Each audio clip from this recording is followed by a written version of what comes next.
Hello, Chargers fans. Welcome into the Guilty as Charged podcast. Yesterday, that big Khalil Mack trade happened, and apparently there's more. If you saw our video, if you followed me on Twitter, you know that there is something on the way. If you didn't know that, congratulations, something else is on the way. Don't know exactly what yet. We'll get into what that means in just a second. So I'm going to break down what I know, or what I was told, what I know, what I've learned, and then also just wrapping up sort of what we've seen from other people on social media, all the the verified guys, if you will. We'll get into some of those names that you respect, that for sure, that are signaling that this is going to happen. There is a back end player the Chargers are going to acquire, and we're going to speculate on who that is. So we're going to go talk about what we know, what we all know, and then we're going to talk about some of the names that I think the Chargers are pursuing. Again, I don't know who this is, but we can kind of guess based on what we know so far. So let's get into it. Who is the mystery defensive back? So, as I said yesterday, after the Khalil Mack trade, I got a message that basically read that the Chargers are not done. I'm just reading you my tweets here. You can follow me if you'd like. Per source, there's a move in this secondary on the way. I said I could only guess it's Bradbury, just because at that point in the process, being yesterday, it being March 10th, and well ahead of free agency, I figured at that point you'd be trading for a player, but it could indicate that also there's something in the works in free agency when it starts. I think the legal tampering period starts the 12th or something like that, maybe the 14th. I forget. But that's certainly on the way. So I said Bradbury because that was the kind of the trade that a lot of people have been talking about, but I do think it could be others, and we'll get into that. So just a refresher on what I knew at the time. So I have no timeline on this. And then I have full confidence in this source, and I do. Like if you watch my practice squad video that I did when the practice squad came out, notice that I got all of those right, and with some surprising ones for sure, right? I don't think anybody would have guessed that Cortez Broughton would have left the team and not make the practice squad, but he did. And I reported that well before the announcement was made. So I do have confidence in this source for sure. More than just practice squad news, I promise. B, technically a trade was not specified. I would imagine at this point in the year it's a trade. We'll see. I do think a trade would make more sense at this point, but because nothing's been announced yet, maybe it is something free agency. So we'll see. C, also, I don't know whether it's a corner or safety for what it's worth.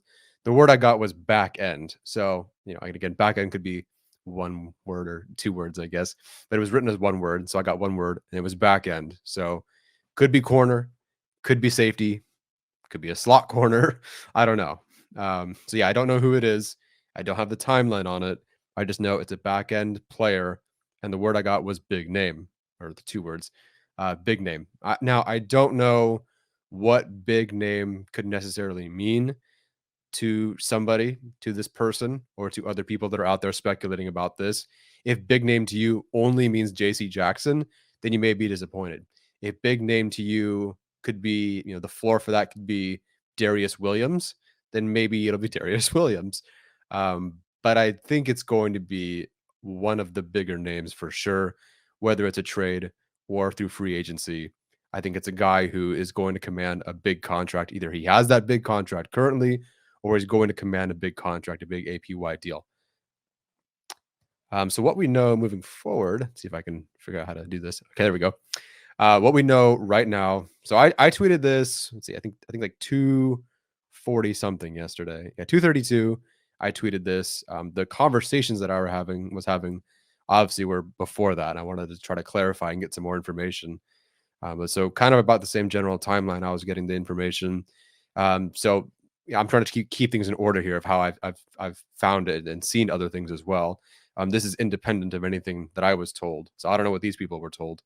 But there are certainly things heating up with people that I obviously would know, and that not that I know personally, but that I would know from their time as analysts and insiders. So Mike Garafolo saying that he's expecting the Chargers to be players in the corner market. DJ being Daniel Jeremiah, indicating a few big moves on defense could be afoot. Daniel Jeremiah, of course, the pretty plugged in guy, and obviously a guy who knows the Chargers very well.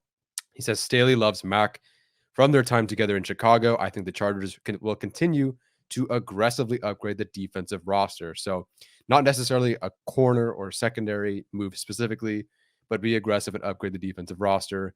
So Mike Garafolo thinks it's a corner thing. Who knows? Next up, Jeremy Fowler from ESPN, guy again who knows his stuff. The Chargers poised to acquire Bears defensive end, edge rusher Khalil Mack in a trade. They pairs him with Joey Bosa, blah, blah, blah. And Los Angeles won't be done. Expect the Chargers to look for run stuffing help at defensive tackle and corner in free agency. Again, that's sort of expected. That could be Akeem Hicks and Darius Williams, right? But then again, it's just another piece of information that says corner and addition, like they're going to make that move there. And finally, from Peter King this morning on Pro Football Talks, I think podcast or show or whatever, you can watch the whole video, but basically he says that he sat down with Brandon Staley at the combine for 45 minutes. And he says, as it says here on the screen, I can tell you, I do not think they're done at all. And he specifically referenced JC Jackson and James Bradbury in that video. You can watch the video. I will hopefully link it if I remember how to do that, or if I remember to do that. So just more and more news. And then, so we have Mike Garafolo, Daniel Jeremiah, Jeremy Fowler, Peter King. This morning, Jordan Schultz, who did discuss JC Jackson to the Chargers as one of those options before this morning. So 9:40 this morning. Elite Scott I just spoke with discussing the strong market for free agent corner JC Jackson. He's about to break the bank. I know the Chargers love him. They still have a lot of money even after the Mac deal, and they're definitely not done. So I'm just saying, my chair is very squeaky if you can hear that. Like I said, the Chargers are not done. There's a move in the secondary on the way. Garafolo expects them to be a player in the corner market. Daniel Jeremiah thinks they're going to be aggressive and continue to be aggressive. Jeremy Fowler thinks they are not done. They're going to look for defensive tackle and corner help. Peter King sat with Brandon Staley, and he says, yeah, they're definitely not done. They're probably going to attack corner, one of them being JC Jackson or James Bradbury.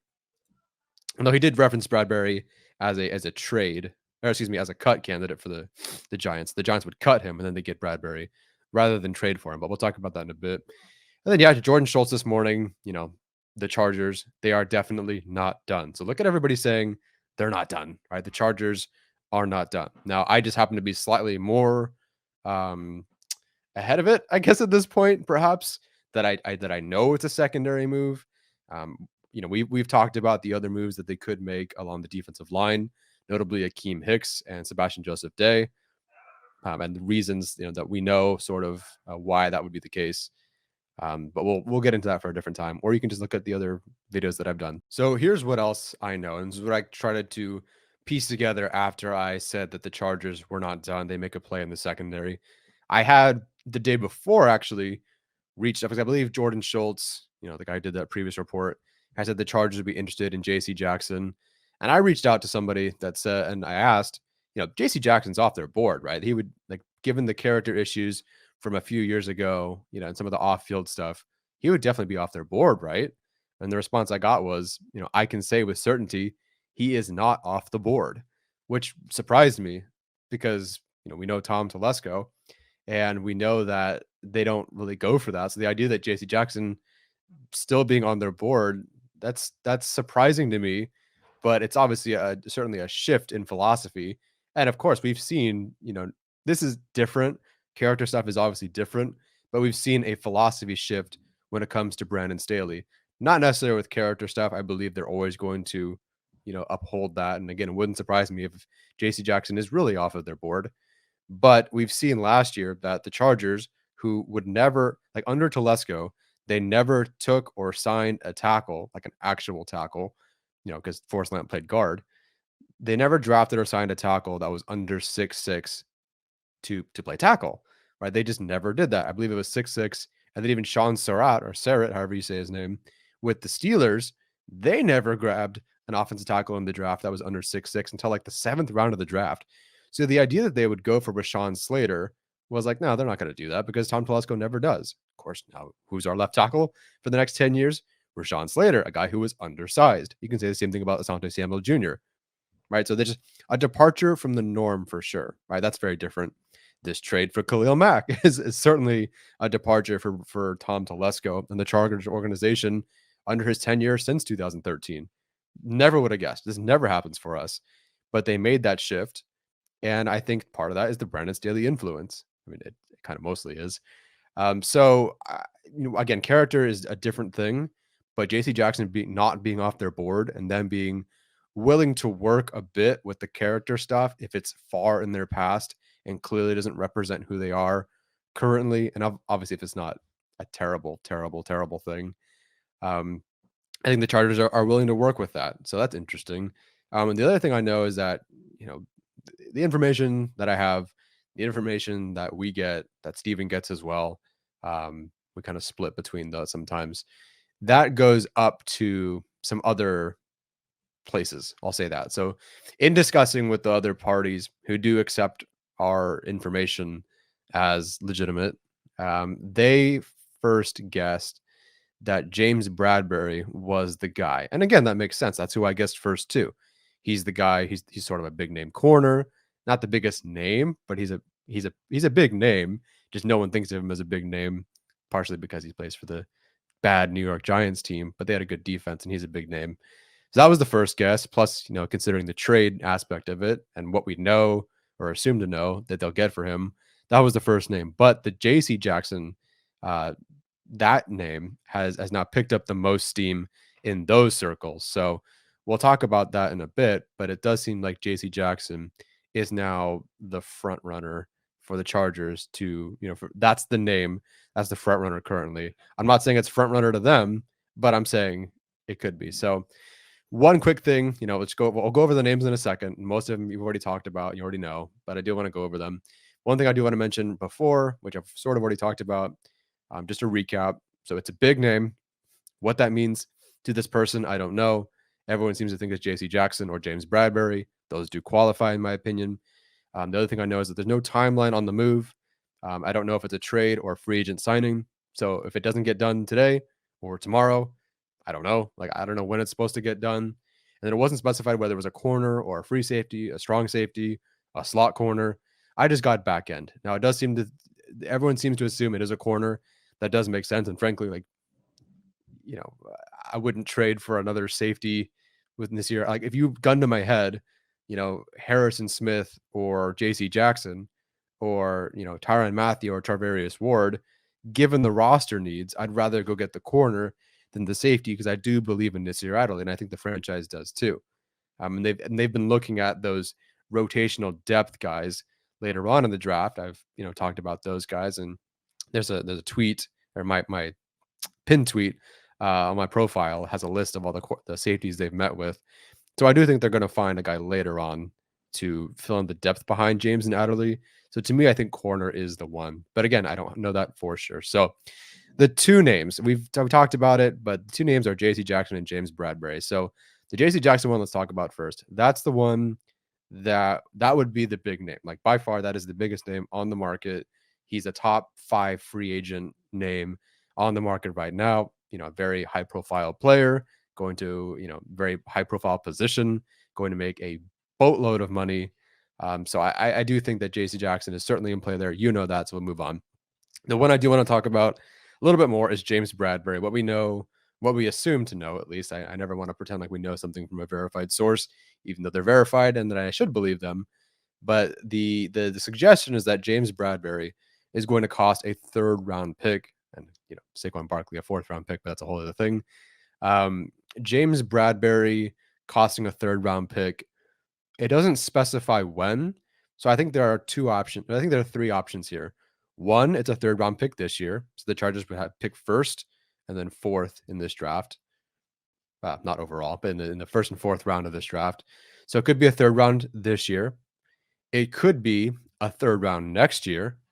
Or the way you typically do it with trades is that if they're looking for a 3rd round pick, but you want to defer to next season, you could give them, instead of a 3rd round pick this year, you could give them a 2nd round pick next year, right? That's kind of how it works. I believe if you defer to the following season, you kind of give them an earlier pick, if that makes sense. So a 2nd round next year is worth a 3rd round pick this year, sort of in the trade market, if I'm not mistaken. So the Chargers could give either a 2nd round next year, a 3rd round this year, or potentially it is just a 3rd round next year. I don't know how badly they want to get out of that contract. And then, like the Mac trade, I don't know how much of that dead cap they're going to take on. Couldn't really tell you how that's going to work. That's what we have Arjun for, and he's amazing at that. So those are the two big names. The safety name that I think we should keep an eye on is Harrison Smith. I didn't realize this portion of the article that I didn't realize Staley reached out to Harrison Smith to ask about Ficken. I misread it. So he reached out to Harrison Smith to have some sort of, you know, get to know Ficken a little bit more. As it says here, he did his homework, leave no stone unturned, that sort of thing. So I think he reached out to Harrison Smith just to ask about Ficken and the fit as a special teams coordinator. That said, that does mean that they have some sort of contact and that they have had contact. And then at the combine, so Ficken said this about Staley, about Smith in Gilbert Manzano's article in the OC Register, but we didn't hear specifically from Staley. And then at the combine, Staley once again, as I tweeted here, he referenced Cordarrelle Patterson and then he referenced Harrison Smith. Patterson for the 57th millionth time, and Harrison Smith for the first time, at least publicly. So I do think there is something there. I think if you're looking for a big name, that's one. Harrison Smith was available, I believe, 2 years ago and last year. Like there were discussions about him being traded, and I think that's certainly a big name, right? Harrison Smith, big time safety name, connections to the team. Staley has a connection to him clearly because he can reach out to him. He's referenced him before, so I do think that's a name to keep an eye on. That'd be big for the team for sure. That would give you great depth at safety. If I'm assuming at that point, Nasir Adderley is your safety 3. I think that's a fantastic grouping. The other safety is Tyrann Mathieu. I've talked about him over and over again, and I heard from from Chiefs fans, oh, he's going to come back to the Chiefs. Like they're not going to let him go. Well, Tyrann Mathieu is expected to hit the open market. So the interesting thing also is that Tyrann Mathieu tweeted, just fall back so they can lean on the ones they think so highly of. Replacing me is easy. Getting them to do the same thing I did is damn near impossible. So, I'm not going to say that the Chiefs are definitely letting him go, but they're certainly letting him hit the open market. And Tyrann Mathieu is like, he sounds like he knows he's going to be replaced. So Tyrann Mathieu is a free agent. We know from all the photos and the videos that Tyrann Mathieu was, hanging out with the Chargers at the Pro Bowl. Again, there is, something that we do know that if he's signed, we'll definitely tell you about.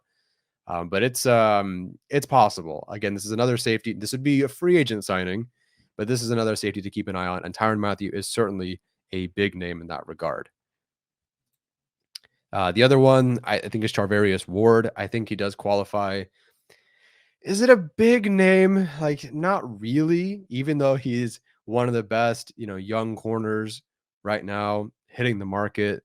Like he is a big name in that regard. And Pro Football Focus does have him projected at $14 million per year. I think if you look at a different section of their free agent list, it's like 10 to 11. So I don't really know what he's going to make. But he's definitely going to be like, let's say, a $12 million a year guy. And I'd say that's a pretty big contract, hence sort of big name. And then Jeremy Fowler reported that the Chargers are interested in signing Charvarius Ward. So again, not a JC Jackson, not a James Bradbury, blockbuster-ish trade, but Charvarius Ward would be a bigger name for sure. One of the best free agent corners on the market. Frankly, it could be a better move for the Chargers because they could save a little bit of money and then go definitely get Akeem Hicks rather than JC Jackson and maybe just bring back Justin Jones. I think if you ask me Jackson and Jones or Ward and Hicks, that's definitely very close because I could see that, either side for that one. So it could be Charvarius Ward. The last name I do want to bring up is Eddie Jackson. This would be the sort of surprise. I wouldn't expect them to go after Eddie Jackson, again, because of the whole safety thing. They have Derwin James, obviously. They have Nasir Adderley, but I do think because he's familiar with several of the coaching staff members, obviously the Bears are selling. Obviously the Bears will sell to the Chargers. So I do think a surprise signing and a big name, guy who's obviously paid a decent amount, and a guy with connections to the team, I think is Eddie Jackson. That's the one that nobody's really talking about right now. I do think that's one that's worth keeping an eye on. How does that fit? I don't know, but clearly Brandon Staley wants to go get his guys. And instead of Devontae Harris, I think having Eddie Jackson as a safety wouldn't be that bad. So that's who I have. I don't know. I can't think of other names that would be considered big names. the Chargers would go after as a corner or as a safety. I'm sure there are more out there. It could be something we're not expecting at all. Like we had no idea that this corner or safety was going to be available. I kind of assumed that Khalil Mack would have been available. I just never guessed that they would actually do it because Tom Telesco doesn't. But we'll see. So who do you think it's going to be? I again stand by everything that I've said. Right. The Chargers are not done. It's a move in the secondary. I just don't know who it is. Everyone's expecting them to make a big move. We've heard as early as this morning that the Chargers love JC Jackson. He's going to, reset the market, or he's going to get a big contract. That is, he's going to break the bank, and the Chargers can do it. The Chargers are 2 for 2 right now in terms of deals made and the cap hits, if you will, right? Mike Williams, if you're going to make a deal with him having only a $14 million cap hit this year is great. Khalil Mack, you can watch Arjun's whole breakdown on that. I'm sure he'll do one next week as well. It's very team friendly for the Chargers as well, all things considered. So I would expect, even if they bring in JC Jackson, that there's something, built into that first year cap hit that we're all going to go, oh my gosh, that's fantastic. Like, how did you get that for such a bargain? Yada, yada, yada. So I'm really excited. I do think this is going to happen. Sorry, I've been leaning back in my seat because the sun keeps hitting my face. But maybe it's a good thing. Maybe it's a sign. All right, guys, let me know what you think about this. Drop a comment. Yeah, I'm always bad at ending these things. Drop a comment in the comment section below. Make sure you follow our TikTok, Instagram, YouTube, Twitter, all that stuff. We'll be posting things. Maddie Schmidt, our new, social media short segment interview person. She's fantastic. She just dropped something today. So go ahead and follow her on Twitter and all that good stuff. All right, guys, let me know what you think in the comment section below. Take care.